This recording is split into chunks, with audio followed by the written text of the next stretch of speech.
Hello Mark, I'm Vicky Zhou Ziyu and my student number is SO341016 and I'm a sophomore at NCUE. Jose Miguel Sokoloff, how Christmas lights helped guerrillas put down their guns. So I thought a lot about the first day I'd say today,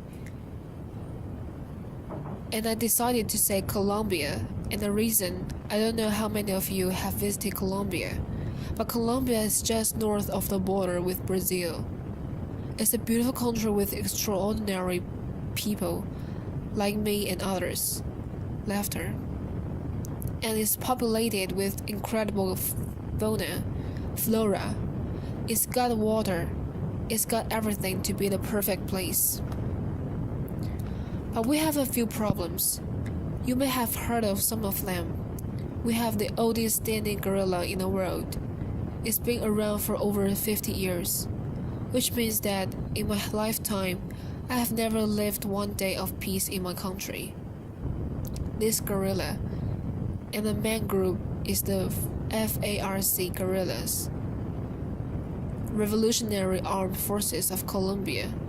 They have financed their war by kidnapping, by extortion, by getting into the drug trade, by illegal mining.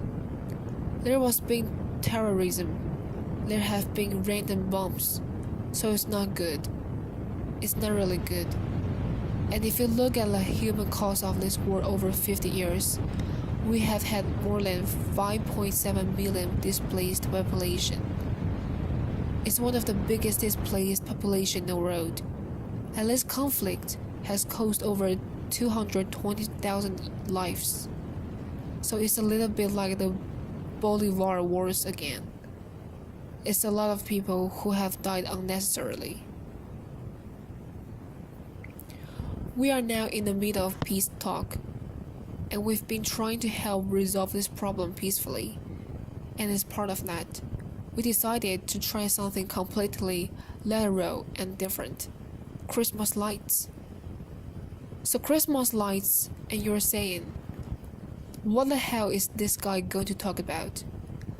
I'm going to talk about gigantic trees that we put in 9 strategic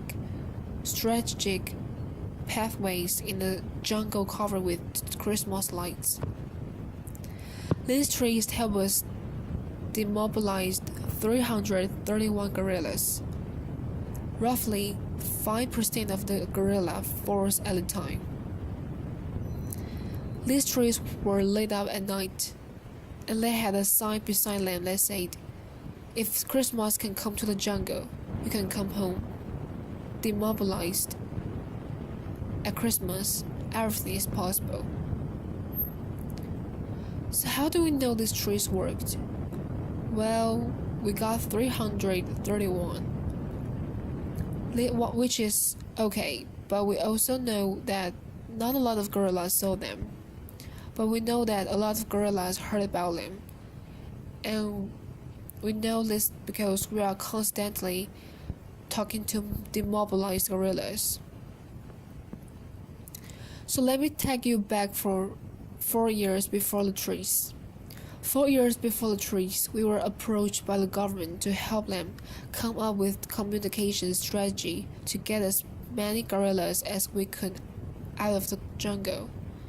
The government had a military strategy, it had a legal strategy, it had a political strategy, but it said, we don't really have a communication strategy, and it probably would be a good thing to have.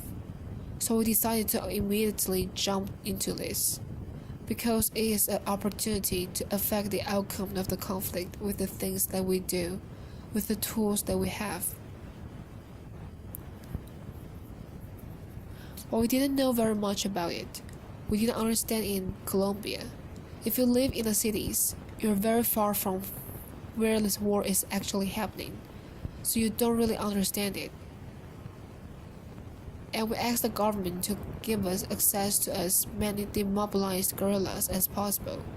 And we talked to about 60 of them before we felt we fully understand the problem.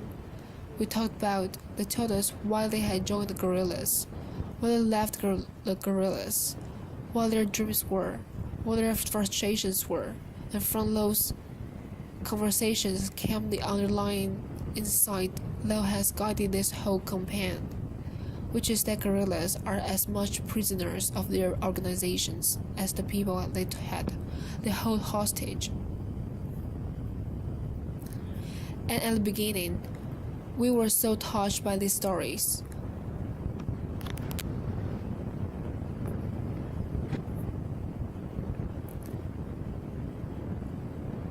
We were so amazed by these stories that we thought that maybe the best way to talk to the guerrillas was to have them talk to themselves.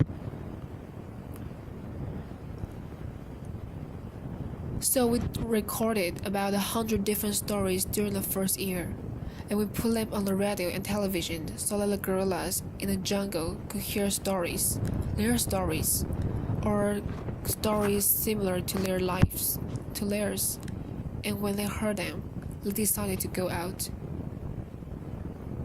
I wanted to tell you one of these stories. This person you see here is Giovanni Andres. Giovanni Andres is 25 when we took that picture. We had been 7 years in the guerrilla, and he had demobilized very recently. His story is the following. He was recruited when he was 17, and sometime later, in his squadron, if you will, this beautiful girl was recruited, and they fell in love.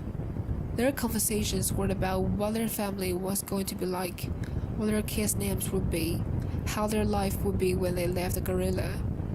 But it turns out that love is very strictly forbidden in the lower ranks of the guerrilla, so their romance was discovered and they were separated. He was sent very far away, and he was left behind. She was very familiar with the territory, so one night when she was on guard, she just left, and she went to the army. She demobilized, and she was one of the persons that we had the fortune to talk to.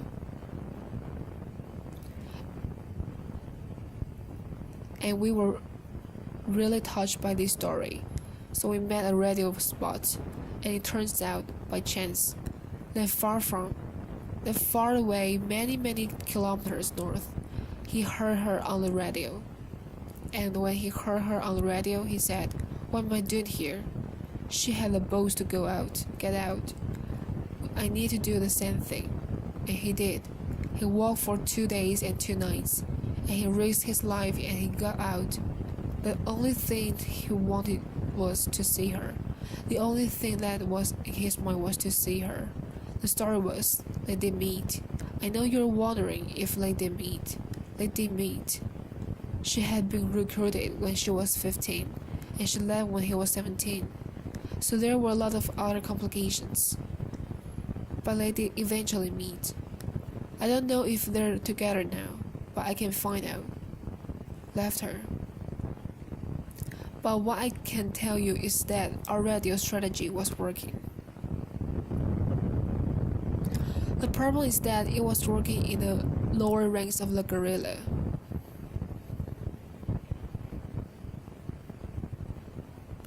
It was not working with the commanders.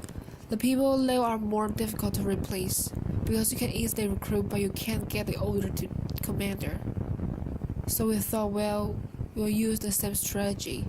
We'll have commanders talking to commanders. And we even went as far as asking commanders of the guerrilla to fly on helicopters with microphones, telling people that used to fight with them, there is a better life out there. I'm doing good. This is not worth it, etc.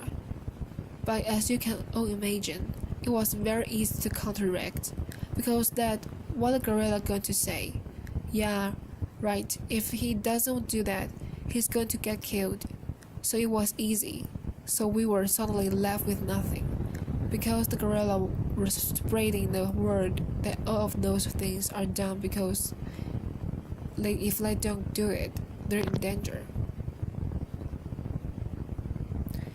And some brilliant person in our team came back and said, "You know what I noticed? I noticed that around Christmas time, There have been peaks of demobilization since this war has started, and that was incredible, because that led us to think that we needed to talk to the human being and not to the soldier. We needed to step away from from government to army, from army to army, and we need to talk about the universal values, and we need to talk about humanity. And that was when the Christmas tree happened. Next picture that I have here. You see, this is the planting of the Christmas trees, and that man you see there with the 3 stars is Captain John Manuel Vedas. Captain Vedas was the first high-ranking official to give us the helicopters and the support we needed to put this Christmas tree up. And he said in that meeting something I will never forget. He said, I want to do this because being generous makes me stronger, makes my men feel stronger. And I get very emotional when I remember him, because he was killed later in combat, and we really miss him. But I wanted all to see him, because he was really, really important. He gave us all the support to put up the first Christmas tree.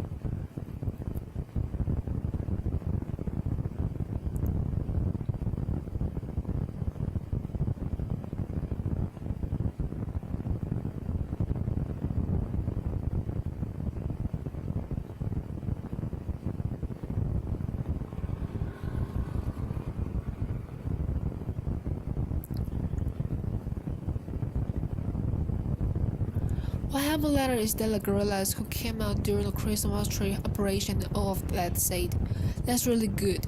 Christmas trees are really cool, but you know what? We really don't walk anymore. We use rivers. So rivers are the highways of the jungle, and this is something we learned. And most of the recruiting was being done in and around the river villages.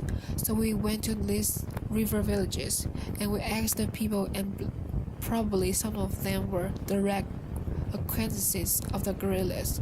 We asked them, can you send guerrillas a message? We collected over 6,000 messages.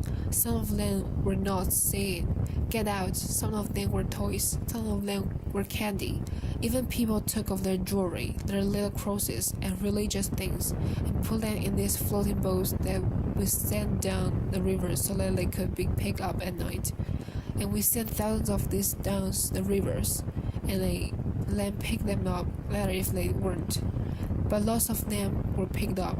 This generated, on average, a demobilizations every 6 hours. So this was incredible, and it was about come home at Christmas. Then came the peace process.